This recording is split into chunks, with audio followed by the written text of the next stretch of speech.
Mike. No, I was going to say, no, we can do as usual, open up with a few remarks. If you have a question, raise your hand and get a mic to you.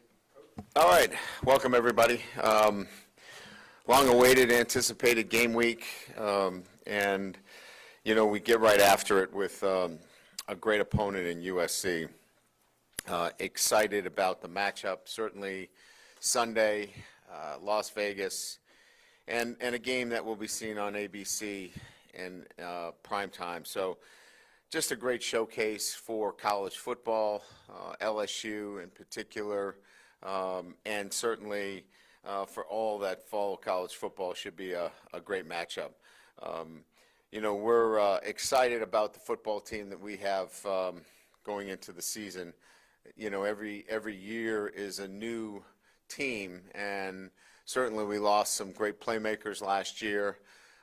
But again, every team across the country has lost great playmakers, and probably some of the similarities are, USC and LSU lost Heisman Trophy winners at quarterback. And so now it's time to talk about the guys that we do have. And, we're excited about, some of the leadership that we have. As many of you know, recent news, Josh Williams and Greg Penn were awarded the number 18. They exemplify, the kind of other-centeredness, thinking about team first. That's emblematic of 18, being a great teammate, overcoming adversity. And number 7 will be worn by Will Campbell. Of course, he's an offensive lineman. He can't actually wear 7, but he'll have a patch that will show that. And then Harold Perkins on defense. And again, what does 7 represent to us? A great history and tradition with both of these numbers, 18 and 7. And 7, much more about a player that has roots in the state of Louisiana and certainly can bring up the play of all those around him. Certainly individually is a great player, but is more than that. Somebody that, again, from my perspective, can electrify all those around him, and both of these guys certainly do that. So I wanted to make sure that we gave proper notice to those guys. From an injury standpoint, we have one guy that is questionable, and that's Chris Hilton. He has a bone bruise. He is working through that process, but today he'll be listed in that category. Probable is would be Frazier, our offensive guard. Those are the two right now that would show up on our injury report relative to this week. Looking again at some of the things that we need to do against a great team like this, certainly it's been a prolific offense. Lincoln Riley is an outstanding football coach. His pedigree in terms of winning at Oklahoma and again at USC has been through the offense. And we've got to do a great job, obviously, in making them, one-dimensional. They are, if they are balanced offensively, they are very difficult to defend. We've got to limit some of the big plays. Certainly, Zachariah Branch is an electrifying offensive player. We've got to be able to tackle him, not only offensively, but in special teams. And then obviously prepare for a defense that we're not really certain about because they have so many new players on defense. We know the structure. We know that, from a defensive standpoint, they bring in a lot of talented players. Bear Alexander, Ramsey, a lot of these guys are coming in as heralded transfers that certainly will impact our defense.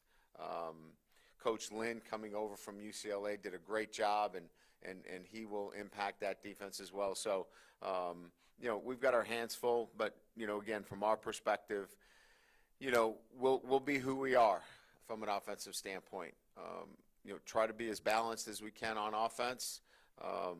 Defensively, we've got to be able to, as I mentioned, tackle in space, do a great job of stopping the run and prevent some of the big plays. A lot of kind of the same things that you hear week in and week out when coaches talk about, what they need to do to win football games. So that's a little bit about LSU and USC and Sunday.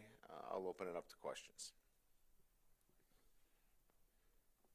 Hey, Brian, right up the middle. Just what are some of the hallmarks of a Lincoln Riley offense? And you touched on it a little bit, but how do they stress you? And then later we're going to go see your recovery center. Why was that so important to you to have implemented? Yeah, so, first of all, from an offensive standpoint, Lincoln runs an air raid offense, so it is predicated on, attacking, playing fast. It's an offense that certainly has been prolific in the time that he has run it. I think they were, top 5 in the country in terms of passing offense, and certainly, with Caleb Williams running that offense, it was elite. But again, that's what you're looking at, an air raid offense that has its basic premise in obviously pushing the tempo. Look, if they can spread you out and they can get numbers, they're going to run the football as well. So this is not just throw it all over the place. This is about, if they can get fair numbers and run the football, they'd like to do that too. But it's predicated on an air raid, offense. The Recovery Center is part of putting together in the Football Operations Center a high-performance center that starts when you walk in with our Performance Nutrition Center. And then on the back end of it is the recovery end. And you can't be high performance without all of those things. You have to have nutrition. You have to have strength and conditioning. You have to have the ability to teach. You have to have the ability to spend time with your players. And then certainly the recovery piece, the rehab piece, the diagnostic piece is all there. Everything is now in that operations center that allows you to have an elite program. And this is kind of that finishing piece that I wanted to present to our media, so you saw what a high-performance center looks like. Hey, Brian, is there anybody on the team who would be unavailable for this game for a non-injury reason? No, there's nobody that has been practicing with us that would be excluded for something other than an injury. And then you talked about in the preseason about sort of maybe using 2 punters, kind of having to come up with a plan there.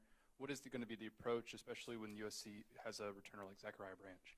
Yeah, so I think from a tactical standpoint, limiting his ability to field the football, right? I mean, we certainly want to stress their returns by not kicking it straight down the middle of the field. So, what is that, right? I mean, I think we've got 2 talented kickers. I think they both have the ability to impact the game. I think from our standpoint, I think we have some things that we can do that will allow both of them to impact the game. And it has a lot to do with, trying to keep the ball from, being kicked straight down the middle of the field and giving him an opportunity with space to return kicks. Hey, Coach, right here. Just kind of building off the question earlier about the offense, just a big part of that will be Miller Moss and kind of his first year as a starter. I mean, how do you go about approaching that as you guys are in that same position having a first-year starter, but just a first-year starter now that's going to get these opportunities. How do you go about planning for a guy like that? Yeah, I think, he was the MVP of their bowl game, and rightfully so. I thought he played extremely well.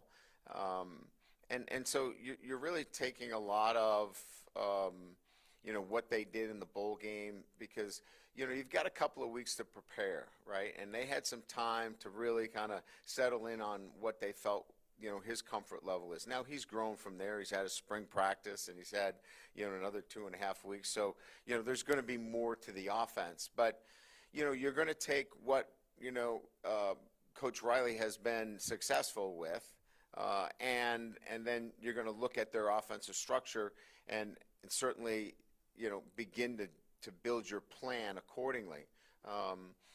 He does some things a little bit different than Caleb. He's not as a freelance player, but so does Nussmeier. He's not Jaden Daniels. So I think they defend us in a similar fashion, where they look at Nussmeier and what he did in the bowl game, and they kind of attack us the same way. So I think we're both in kind of a similar space relative to how we build our defensive game plans.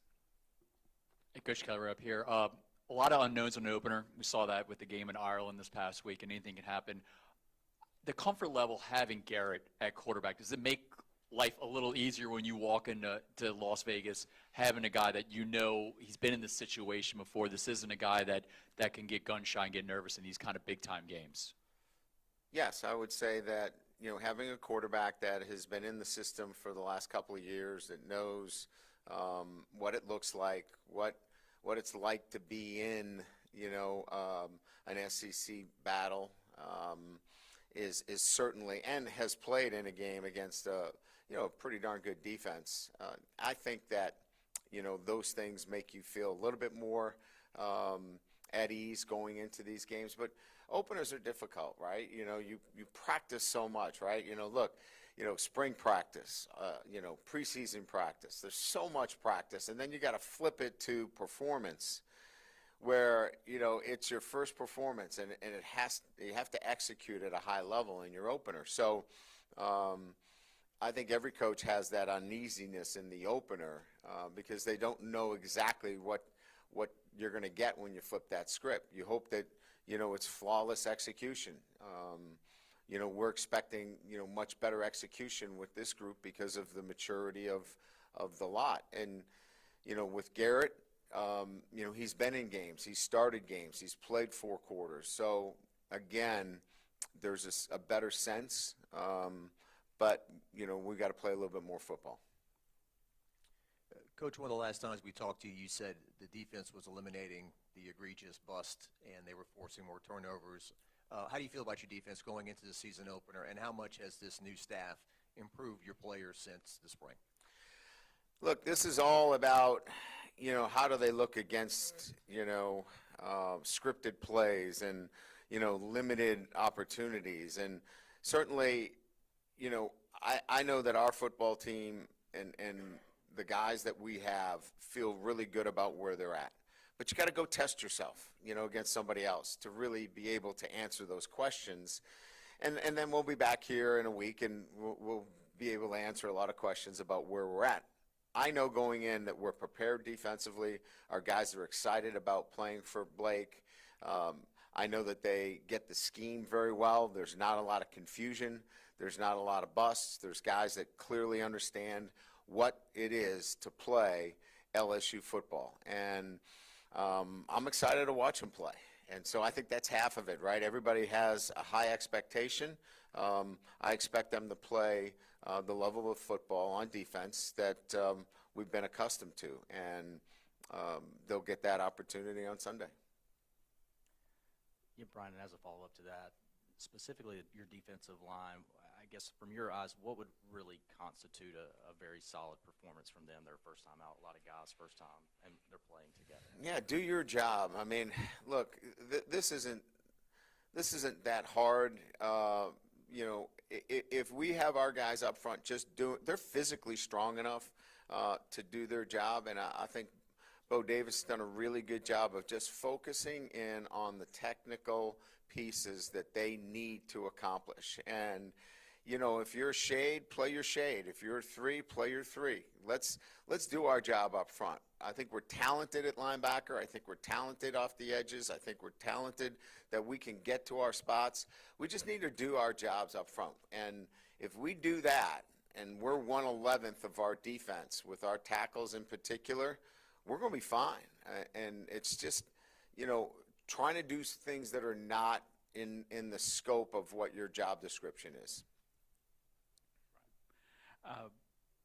There's been a lot of focus, obviously, you lose the Heisman Trophy winner and a couple of the first-round draft picks, and this focus on what you've lost. But your team returns a lot, not just from last year, but guys who played all the way back in the SEC championship game in 2022. How has that experience manifested itself this year, and how much does that count for in college football, that when we focus on the talent and stuff, and there's not enough focus on the experience and the chemistry? Well, look, I mean, as a coach, you always know that front row is going to leave every year. And so you're always looking at, what's the complexion of this team going to be? Because, winning and losing is such a fine, fine line. And a lot of times it can be just, what the mindset of your team is. And, what's the level of accountability and leadership? And I think we have that. I think we have, if we don't have, the kind of playmakers maybe that we had last year, we have great leadership. We have guys that have experience. We have guys that hold each other accountable. And they're going to play this game right to the very end.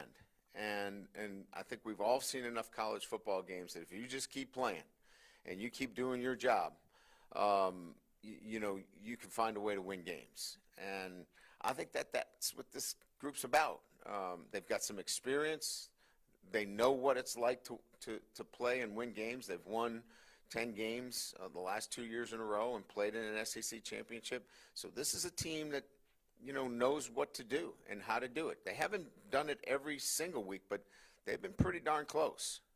We've had a couple of games where, we didn't bring our best. But by and large, this group understands what it takes to be successful, and I expect them to continue to do that because we have some experience now and we have some really good leadership. Here in the middle. To piggyback off of experience and openers, how much can you take away from those 2 games against Florida State the last 2 years that you could potentially apply going into this game against USC? I mean, some of the key guys in those games are no longer here. In those games, you're getting a quarterback, ready in the first year. Wide receivers were inexperienced, so you got 2 freshman tackles. I mean, it's a journey, right? I mean, I think we're 3 years into it, and those guys who played as freshmen are now going to be playing in this opener with all that experience. So as Scott said, I mean, in one instance, those games that they played against Florida State, they're going to help them in this opener. And so, there's a lot of guys that have some of those battle scars, from previous openers and understand what it takes to win an opener on both sides of the ball. Whether it's Harold Perkins or whether it's Will Campbell. And they both happen to wear number 7, and they both were here for that. So, like I said, I think, you take away experiences. Those guys are leaders for this team. They've been there, done that. That doesn't mean everybody has, but they certainly impact what we do on a day-to-day basis, and they're going to impact Sunday in terms of how we play. Hey, Coach, with Hilton and Miles Frazier, if they aren't able to play, who would be some guys to keep an eye on this week, I guess on the O-line and then at wide receiver? Yeah, we've been moving that around. Tyree Adams has played a little bit of guard. Paul Mobanga is playing a little bit of guard for us. So, those 2 guys would be naturally moving in to that position. I think that's kind of how we've been managing it right now. Again, Miles should practice here tomorrow for us. So that's why we've got him listed as probable. Chris will move around today with our trainers. We'll get a better sense of his situation. That's why we've got him as questionable, because we haven't seen him move around. We've seen Miles move around. Kyle Parker will be the next guy up in that situation. He's had a great camp. We feel really good about what he could do for us. And then we can start moving the pieces around a little bit. Xavion Thomas gets a little bit more involved in what we're doing relative to, playing out at the field. So, we can move some guys around, but those would be the two guys that would be featured a little bit more. Aaron Anderson gets called on a little bit more, and then you can bump, Kyron out to the X as well. So we've got a lot of moving pieces where some guys know multiple positions. But going back to my original comments, Kyle Parker would be the first guy that slides in. Hey, Coach. Could you just briefly revisit the implications of committing to a season opener of this nature in a year when the conferences that both teams are in are getting bigger and stronger, and what considerations went into maintaining it on the schedule on both sides, and whether you might still be inclined to do it again? Sure. Well, let me start with the beginning of the question. And none of the conference realignment had not occurred when this agreement had unfolded. And then we were so far down the line in terms of getting this done, in terms of, Las Vegas being involved and the financial considerations being involved. And let me underline, this is not about finances. We're not playing this game just because of money. We're playing because you've got two teams that, shared a national championship. You've got two elite programs coming together. And that's the reason why we wanted the matchup. And it was before, the conference had obviously changed, them going into the Big Ten. And certainly we felt like this was a great matchup. Moving forward, these may not be the kind of things that you see relative to openers. Again, I think we were too far down the line to want to make any changes with this opener. I think it's still an appealing opener, even given the changes that have occurred. So I think that would be my answer, is that we were just too far down the road to make any changes, and that moving forward, we may or may not see something like this. Hey, Coach, right here in the middle. There's a lot of similarities between you guys and USC, and one of them being you guys will both have new defense coordinators. USC hired D'Anton Lynn from UCLA, and last season they were one of the best defenses in the country, first in rush defense and fourth in sacks nationally. What makes this defense so effective from watching the film? They had some really good players. Their defensive end, was a first-round draft pick. They had some, I think, again, very active, play a lot of man coverage, very similar scheme in terms of, getting after people. And so I just think a very aggressive, defensively, there's different ways, right, to attack people. And I think Coach Lynn did a great job of looking at matchups, utilizing his personnel in a great way at UCLA. And he's probably going to do the same thing here with the new personnel that he has. And so, we've evaluated what he's done at UCLA. He's got a new staff as well. Who knows what kind of influences the new staff? He's got some outstanding staff members that they've assembled, defensive line, linebackers, secondary. So we just have to be prepared, to handle, 3 down, 4 down pressures, all of those things, and be who we are. But know that we have a great deal of respect for what he's done. Coach, right here. Players on both sides of the ball during fall camp talked about stacking good days, and the coordinators did as well. How does that translate into a game week, and how you want to see that happen? And then, obviously, what's your hope for how that comes to fruition on Sunday night and each game day? Yeah, I think any good program, any great program that aspires to be great, has to have a model of consistency. I mean, it's, I don't know that any of us have a job where our boss tells us, hey, it's okay to be really good at what you do on Tuesday and Thursday, but don't worry about Monday, Wednesday, Friday. It's just, I think we all kind of live in the same world of, this has to be something that is the constant application of what you do. And it's, it's hard. It's hard to do that. with 18 to 21-year-olds. And getting that constant application is what you're asking for with 72 plays, right? You can't take a play off. You can't have, a mistake where you're supposed to be playing this coverage and you're playing another. And that just requires a focus, a consistency, great habits. And so that's why when we say stacking days together, we're hoping to build elite habits with our football players. And, we try to do it in other areas of their life so that when it comes to football, it feels easy.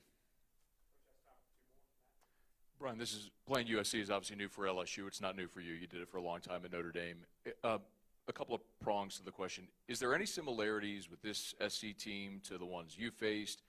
Does preparing for them for as long as you did help you at all here? And then maybe just a thought on what it's like to go into a game against SC when you're playing that name and that brand.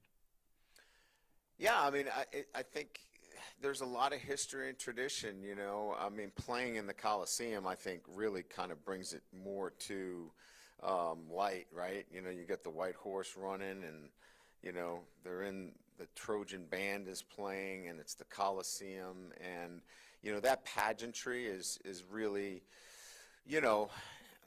it's part of the fabric of college football, much like, Death Valley. Or any of the other great venues. The 2000 and 19, 20, 21 version of USC was built on the air raid as well. So, there's some similarities, from that perspective. Lincoln Riley is a great play caller. So, I'm not here to argue who's a better play caller, but there were similarities in terms of what they were trying to do offensively. So that's why the transition in terms of, what they went to offensively was pretty seamless. So pretty similar there, but, you're going to get outstanding skill players on the field. You're going to get players that on both sides of the ball, to your naked eye, you're going to go, that looks like an SEC player. And that looks like a guy that would be playing in the SEC, and that's what we'll get on Sunday. Hey, Coach. So in terms of defense, and more specifically Jacoby and Guillory, what kind of year are you anticipating for him to have? And then, what are you looking forward to most in him? Well, he's been our best defensive tackle, our most consistent, starting with the tail end of last year, and that continued through the spring and into preseason camp. He's extremely strong, physically strong, can hold the point, plays with great leverage and technique. He's really come along incredibly well in terms of the ability to use his hands and disengage and find the football. There's one thing to have strength, at the point of the tack, but if you can't find the football, okay, you just hold the point. What he's been able to do is use great strength, and now he's controlling the blocker and finding the football. What do I think we'll see? He's going to make a lot of tackles. And defensive tackles, if you look at their sheets at the end of the day in terms of assisted tackles, even unassisted tackles, sometimes they show up with maybe 2, 3. That's a big day. He's going to be a guy that's going to be involved in the tackle sheet, and that's saying a lot for a defensive tackle. Great. Thank you. Welcome back.